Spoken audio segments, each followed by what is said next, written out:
วิธีធ្វើបឺប្រមន់ងាយៗមិនបាច់ចាំមានសម្ភារៈច្រើនក៏អាចធ្វើបានចំពោះគ្រឿងផ្សំធ្វើបឺប្រមន់នេះវិញគឺអត់មានអីពិបាកទេបងគឺស្រួលរកស្រួលធ្វើខ្លាំងមែនតើអញ្ចឹងបងអាចមើលបានណាហើយយើងធ្វើរបៀបនេះគឺបឺប្រមន់របស់យើងគឺខាប់ល្អនិងពណ៌ស្អាតទី1បងត្រូវមានប្រមន់ផ្នែកក្រហមយកតែផ្នែកក្រហមឯណាបងចំនួន3គ្រាប់បន្ទាប់មកគឺយើងត្រូវមានប្រេងឆាចំនួន150 ml មានជាមួយនឹងស្ករស3ស្លាបព្រាបាយបន្ទាប់មកគឺខ្ញុំមានជាមួយនឹងអំបិលបន្តិចអញ្ចឹងប្រេងឆាគឺខ្ញុំប្រើម៉ាកនេះបងប្រើម៉ាកអីក៏បានដូចគ្នាជាដំបូងហ្នឹងគឺយើងត្រូវវាយជាមួយនឹងពងមាន់ផ្នែកក្រហមរបស់យើងហ្នឹងវាយវាមួយស្ទុះសិនចាំយើងដាក់ជាមួយនឹងប្រេងឆា150 ml ហ្នឹងគឺខ្ញុំដាក់ម្ដងមួយសភាវាយរហូតដល់តែវាឡើងខាប់បងបើសិនជាយើងវាយម្ដងទាំងអស់ចាក់ប្រេងឆាម្ដងទាំងអស់គឺវាយបឺនឹងអត់ឡើងទេវាឡើងដែរតែវាឡើងកំហាប់តិចចឹងហើយវាអាចធ្វើឲ្យនៅពេលដែលយើងទុកយូរទៅប្រេងឆាទៅផ្សេង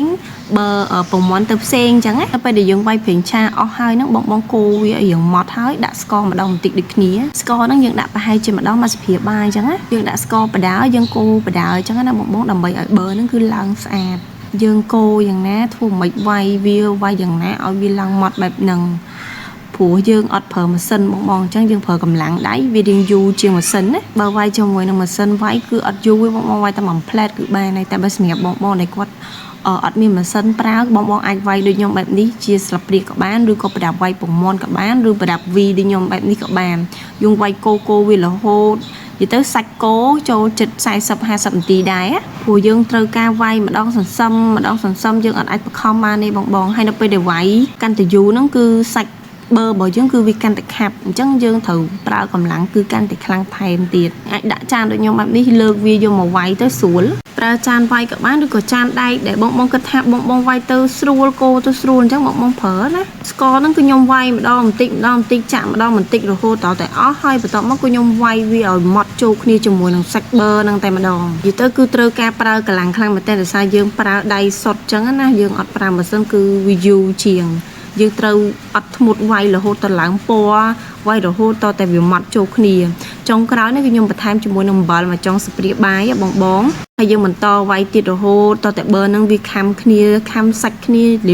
គឺល្មួតចូលគ្នាហ្មងវានឹងឡើងពណ៌ស្អាតអញ្ចឹងណាអញ្ចឹងវិធីនេះគឺល្អខ្លាំងមែនតើសម្រាប់បងដែលគាត់អត់មានប្រដាប់ប្រដាសម្រាប់ធ្វើគ្រឿងម៉ាស៊ីនវាយអីហ្នឹងគឺអាចធ្វើដូចខ្ញុំនេះបានប៉ុន្តែត្រូវការប្រើពេលយូរក្នុងការវាយយូរទៅវានឹងឡើងពណ៌បែបនេះឲ្យបងពុំវាយមួយផ្លែតហើយអត់ទាន់ឃើញឡើងអីថាបើប្រមន់នឹងអត់ទាន់ឡើងណាអញ្ចឹងយើងត្រូវការវាយរៀងយូរទៅវាឡើងល្អបែបនេះឲ្យឡើងល្មួតអញ្ចឹងបងធានាថាបងយកបឺនេះទៅលាបជាមួយនឹងនំប៉័ងដើម្បីអាំងញ៉ាំជាមួយសាច់គោឬក៏លាបទៅក្នុងនំប៉័ង